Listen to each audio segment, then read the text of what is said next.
ஸ்டோரினா கதை அப்படின்னு வரும். ஆனால் இது நம்முடைய வாழ்க்கை கதை அப்படின்னு சொல்லலாம். இது என்னுடைய ஜீவிய கதை அப்படின்னு நம்ம சொல்லலாம். இன்னும் சரியான சொல்லப்போனால் இது என்ன சொல்லலாம், ஒரு மாபெரும் வரலாறு, கர்த்தர் செய்திருக்கக்கூடிய மாபெரும் வரலாறு. அன்றாட வாழ்க்கையில் அநேக நிகழ்ச்சிகள் நம்முடைய வாழ்க்கையில் நடந்து கொண்டு இருக்கிறது. இதில் காட் இஸ் இன் கண்ட்ரோல். உங்கள் ஸ்டோரி நீங்கள் வச்சுங்க, என் ஸ்டோரியை நான் வச்சுக்கிறேன் அப்படின்னா என்ன ஆகும்னா ப்ளூராலிட்டி, பன்மைத்தன்மை இருக்கிறது. ஆமாம், பன்மைத்தன்மை இருக்கிறது.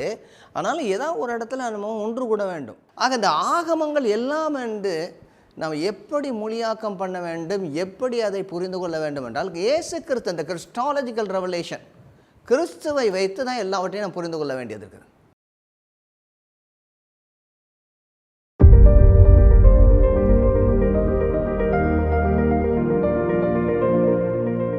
கர்த்தராகிய இயேசு கிறிஸ்துவின் நாமத்திலே சால்வேஷன் டிவி நேயர்கள் அனைவரையும் அன்போடு வாழ்த்தி வரவேற்கிறோம். இது ஏக்தா நெட்வொர்க் வழங்கும் திருச்சபை அன்றும் என்றும். இந்த நிகழ்ச்சியில் நாம் தேவனுடைய முழு ஆலோசனை, இதை பவுலடியார் சொல்லும் பொழுது குறிப்பாக அவர் என்ன செய்கிறாருன்னா, அந்த எபேசு சபையினுடைய மூப்பர்களை எல்லாம் அழைத்து அப்போஸ்தலர் நடவடிக்கைகள் 20வது அதிகாரத்தில் சொல்கிறார், தேவனுடைய ஆலோசனையில் ஒன்றும் உங்களுக்கு மறைத்து வைக்காமல், இந்த ஹோல் கவுன்சில் ஆஃப் காட் அப்படின்னு நம்ம பார்த்துட்டு வரோம். அதாவது முழுமையாக வேதாகமத்தை ஒரு மாபெரும் வரலாறு அப்படிங்கிற மாதிரி பார்க்குறோம். இந்த ஸ்டோரி அப்படின்னு சொல்லுவாங்க. நமக்கு தமிழில் ஸ்டோரின்னு சொன்னால் நம்ம ஸ்டோரினா கதை அப்படின்னு வரும். ஆனால் இது நம்முடைய வாழ்க்கை கதை அப்படின்னு சொல்லலாம். இது என்னுடைய ஜீவிய கதை அப்படின்னு நம்ம சொல்லலாம். இன்னும் சரியான சொல்லப்போனால் இது என்ன சொல்லலாம், ஒரு மாபெரும் வரலாறு, கர்த்தர் செய்திருக்கக்கூடிய மாபெரும் வரலாறு. இது ஆதியாகமத்திற்கு 1வது அதிகாரம் 1வது வசனத்துக்கு முன்பதாகவே ஆரம்பிக்கப்பட்டது. நம்முடைய வேதாகமம் முடிவதற்கு பின்பதாக தொடர்ந்து இருக்கும். இதிலே நாம் இருக்கிறோம். இந்த மாபெரும் வரலாறு நம்முடைய வரலாறு. குறிப்பாக இந்த வரலாறை நம்ம இந்த கொரோனா நாட்களில் படித்தோம். ஜூம்லேயும் சரி, மற்றபடி நம்முடைய சபைகள்லேயும் சரி, நிறைய கேள்விகளுக்கு பதில் இருந்தது. இதே போல் இன்னொரு நாட்டில், ஒரு போர் மிகுந்த ஒரு நாட்டில் அவங்க படிக்கிறாங்க. அவங்க என்ன சொல்கிறாங்கன்னா, இப்போ எங்களுடைய கண்ணோட்டத்தையே மாற்றிவிட்டது. நம்ம எப்படி வாழ்க்கையை குறித்து கண்ணோட்டமாக இருக்க வேண்டும், உலக கண்ணோட்டம் எப்படி இருக்கணும், அந்த வேர்ல்டு வியூ அப்படின்பாங்க, அதே எங்களுக்கு கம்ப்ளீட்டாக மாற்றி போட்டுடுச்சு, ஒட்டு மொத்தமாக மாற்றிடுச்சு அப்படிங்கிறாங்க. அதாவது ஆண்டவர் இந்த உலகத்தில் என்ன செய்து கொண்டு இருக்கிறார், இதில் எல்லாமே சரியானபடி இயங்குகிறதா, இல்லை எல்லாம் ஏதாவது இயற்கையாக இயங்குகிறதா? ஏன்னா நிறைய தியாலஜியில் சொல்லுவாங்க. ஒரு தியாலஜி என்னென்னா, ஆண்டவர் படைச்சிட்டு எல்லாத்தையும் விட்டுட்டார், இப்போ நேச்சர் தான் எல்லாத்தையும் லீட் பண்ணிகிட்ருக்கு அப்படிங்கிறாங்க. டெயிசம் அப்படின்னா ஆண்டவருக்கும் இப்போ உள்ளதுக்கும் சம்மந்தம் கிடையாது. இதே போல் இந்த கிரேக்க தத்துவர்களும் இப்படி தான் சொல்கிறாங்க. You don't bring god inside. நம்ம இந்தியாவில் ரொம்ப சாதாரணமாக போச்சு. ஏதாவது ஒன்றுனா இட்ஸ் ஆக்ட் ஆஃப் காட்னு சொல்லி ஈஸியாக முடிச்சிடுறாங்க. ஆனால் அன்றாட வாழ்க்கையில் அநேக நிகழ்ச்சிகள் நம்முடைய வாழ்க்கையில் நடந்து கொண்டு இருக்கிறது. இதில் காட் இஸ் இன் கண்ட்ரோல் அப்படின்னு பார்த்தா, ஆண்டவர் ஒவ்வொரு இடத்துலையும் ஒவ்வொரு தடவையும் யாரையாவது உயர்த்துகிறார், எதையாவது இறக்குகிறார். ராஜாவினுடைய இருதயம் அவருடைய கரங்களிலே நீர்க்கால்களை போல் இருக்குது. அதுக்கு தகுந்தபடி அவர் நடத்திட்டு இருக்கிறார். ஸோ எல்லா இடங்களிலும் கர்த்தருடைய கரம் இருக்கிறது. இதை தான் நம்ம பார்க்குறோம்.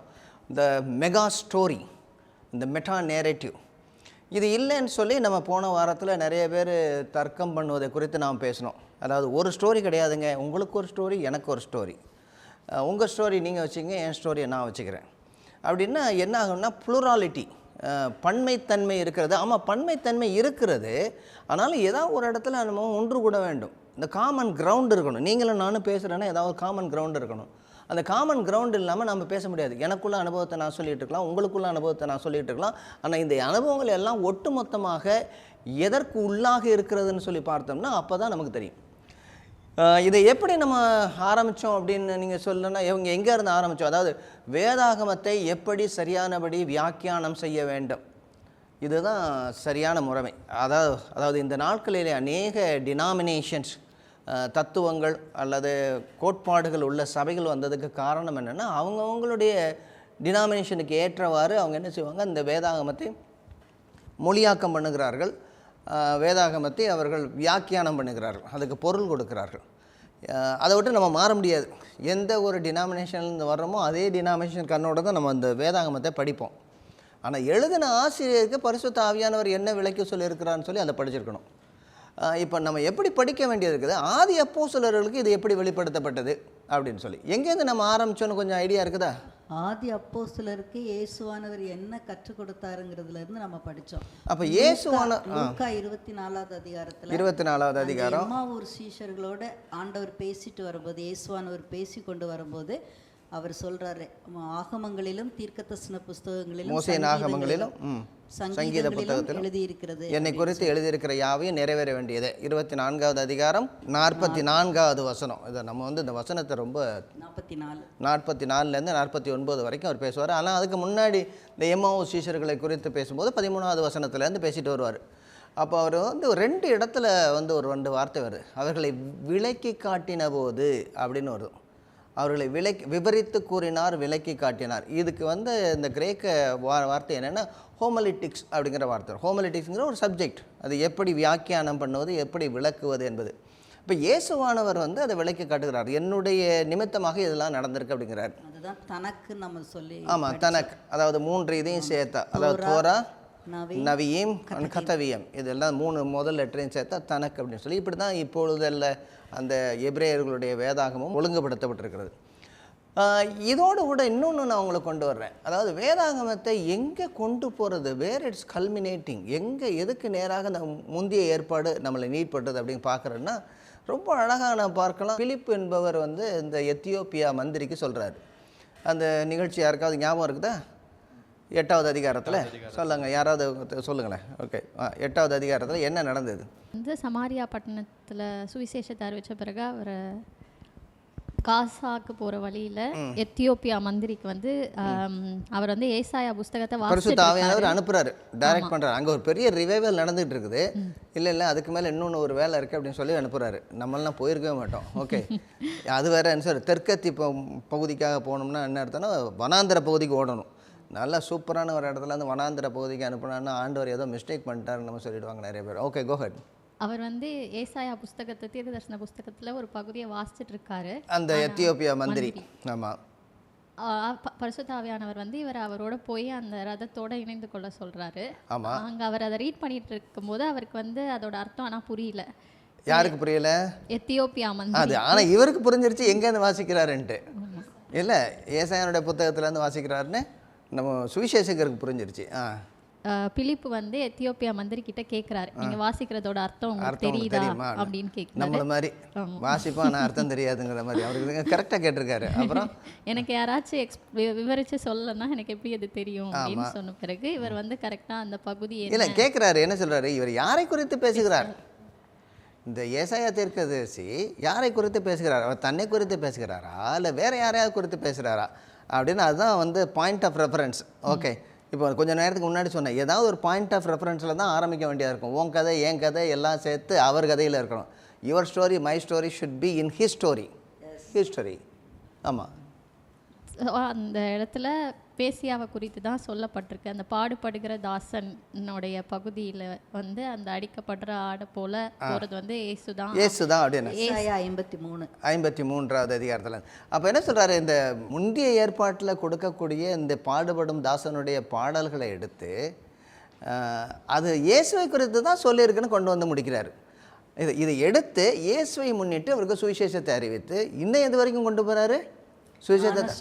ஞானஸ்நானம் எடுக்கிறதை பற்றியும் சொல்லியிருக்காரு. உடனே அவர் கேட்குறாரு, என்ன செய்ய சுவிசேஷம் அறிவிக்கப்பட்ட உடனே அடுத்த அந்த மனுஷனுக்கு என்ன உடனடியாக வர வேண்டியது அப்படின்னா, நான் அவருடைய சீஷனாவது எப்படி அப்படின்னா அடுத்த உடனே ஞானஸ்நானத்தை நீ பெற்று அவருடைய சீஷனாக வேண்டும். அது வரையும் கொண்டு போகிறாரு. ஆக இந்த ஆகமங்கள் எல்லாம் நம்ம எப்படி மொழியாக்கம் பண்ண வேண்டும், எப்படி அதை புரிந்து கொள்ள வேண்டும் என்றால் இயேசு கிறிஸ்து, அந்த கிறிஸ்டாலஜிக்கல் ரெவலேஷன், கிறிஸ்துவை வைத்து தான் எல்லாவற்றையும் நான் புரிந்து கொள்ள வேண்டியது இருக்குது. இப்படி தான் இயேசுவானவர் சொல்கிறார், என்னை குறித்து எழுதியிருக்கிற யாவையும் நிறைவேற வேண்டியதே என்று சொல்லி அவர்கள் புரிந்து கொள்ளும்படி அவருடைய இருதயத்தை திறந்தார். He open their mind. இதைத்தான் அவங்க புரிஞ்சுக்கிட்டாங்க. புரிஞ்சுக்கிட்டவங்க சரியாக செஞ்சாங்களா? செய்தார்கள். எப்படி சொல்லுவீங்க? அதான் வேதாகமத்தில் பார்க்குறோம்ல நம்ம, அவங்க என்ன பிரசங்கம் பண்ணாங்க அப்படின்றத நம்ம பார்க்கும்போது, அவங்க பிரசங்கம் பண்ணாங்க. இவங்க போய் ஆண்டவர் சொல்கிறாரு, நீங்கள் இந்த ராஜ்யத்தினுடைய சுவிசேஷத்தை அறிவிங்கன்னு சொல்லும் பொழுது அவங்க போய் சொல்கிறாங்க. ஓகே, அப்போஸ்தலர் 2வது அதிகாரத்துல பேதுரு வந்து பேதுருவானவர் விளக்கமா சொல்றாரு. சொல்றாரு. ஆமா, பழைய ஏற்பாட்டுல இருந்து எல்லாத்தையும் எடுத்து அதுக்கு அவர் புரிஞ்சிருக்கிறாரு. ரைட். வேற 2வது அதிகாரம் 14வது வசனத்துலேருந்து 36வது வசனம், 11லேருந்து 36 வசனம் வரைக்கும். அடுத்த 3வது அதிகாரம் 13லேருந்து 26 வரைக்கும். 4வது அதிகாரம் 8லேருந்து 13 வரைக்கும் எடுப்பேன். அதுக்கடுத்தது 5வது அதிகாரம் 2லேருந்து 16 மறுபடியும் அங்கேயும் பேசுகிறாரு. ஆமாம், கொஞ்சம் சனகரியில் கொஞ்சம் பேசுகிறார். ஆனால் 29, 30, 31 இன்னொரு சுவிசேஷ இது அறிவிப்பு. அப்புறம் 10வது அதிகாரத்தில் 34வது வசனத்தில், தேவானும் 7வது அதிகாரத்துல ஃபுல்லா. ஆமாம், இதை நம்ம பேதுருவை மட்டும் நம்ம பார்த்துட்டு வந்துட்டுருக்கோம். அதாவது 10வது அதிகாரம் 34 கொர்நேலியு வீட்டில் இது முதல் முறையாக புறஜாதியன் மத்தியில் பேசுகிறாரு. அதுக்கப்புறம் ஸ்தேவான் பேசுகிறது 7வது அதிகாரம் 1 முதல் 53 வசனங்களில் ஒரு முழு அதிகாரமும் சொல்லப்பட்டிருக்குது. பழைய ஏற்பாடே அப்படியே சொல்லிடுறாரு, கரைச்சி குடிச்சிருக்கிறாரு இல்லை. அதாவது சபையில் நம்ம யோசிக்க வேண்டியது இருக்குது. இந்த சபையில் எப்படி உள்ளார், எதுக்காக அவங்கள தேர்ந்தெடுத்தாங்க, பந்தி விசாரிப்புக்குன்னு தேர்ந்தெடுத்தாங்க. ஆனால் எப்படிப்பட்டவங்களாம் சபையில் இருந்திருக்கிறாங்கன்னு நமக்கு தெரியுது. வேதாங்கமத்தை அப்படியே அவங்களுக்கு சொல்லி கொடுத்துருக்காங்க. அதாவது இந்த ஃபஸ்ட்டு தியாலஜியன் அப்படின்னு ஒரு புத்தகம் இருக்குது, ஆப்ரஹாம் மெல்லபின் அப்படின்னு சொல்லுகிறார். அவர் என்ன சொல்கிறாருன்னா, இந்த ஃபஸ்ட்டு தியாலஜியன் சொல்கிறவங்க வந்து இந்த அப்போஸ்தலர்களும் தீர்க்கதரிசிகளும் போதகர்களும், போதனை பண்ணுகிறவர், இன்றைக்கி நம்ம சொல்கிற அந்த பாஸ்டர்ஸுங்கிறவங்க வந்து ஷெப்பர்ட் அண்ட் தென் டீச்சர்ஸ்.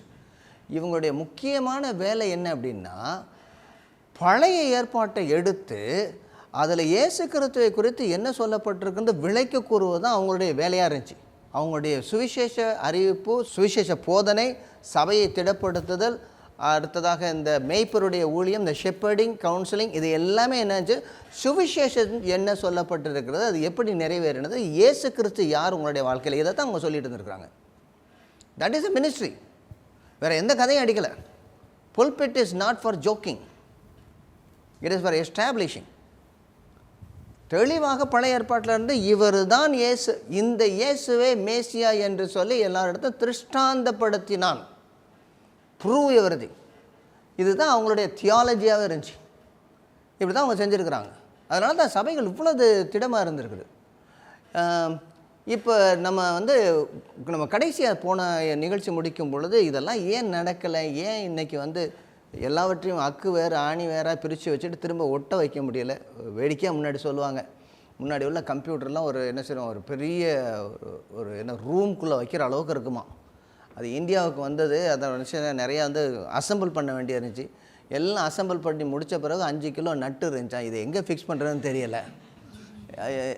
ஏன்னா இன்றைக்கி தான் புதுசாக பார்க்குறோம். இவ்வளோ பெருசாக எல்லாத்தையும் அசம்பிள் பண்ணியாச்சு, இன்னும் நட்டு நிறையா இருக்குது. இவ்வளோ நட்டை எங்கே கொண்டு போடுறது, நட்டு சரியாக சேர மாட்டேங்குது. ஒருத்தர் என்ன சொன்னார், இப்படி அங்கங்கே நட்டு சேர மாட்டேங்குது அப்படின்றாரு. அப்போ தான் நான் சொன்னேன், ஏன்னா நிறையா நட்டு இருக்குல்ல, அதை சேர்க்க முடியாமல் இருக்காங்க. நட்டுன்னு நம்மளை சொல்கிறேன், நிறையா நட்ஸ் இருக்காங்க.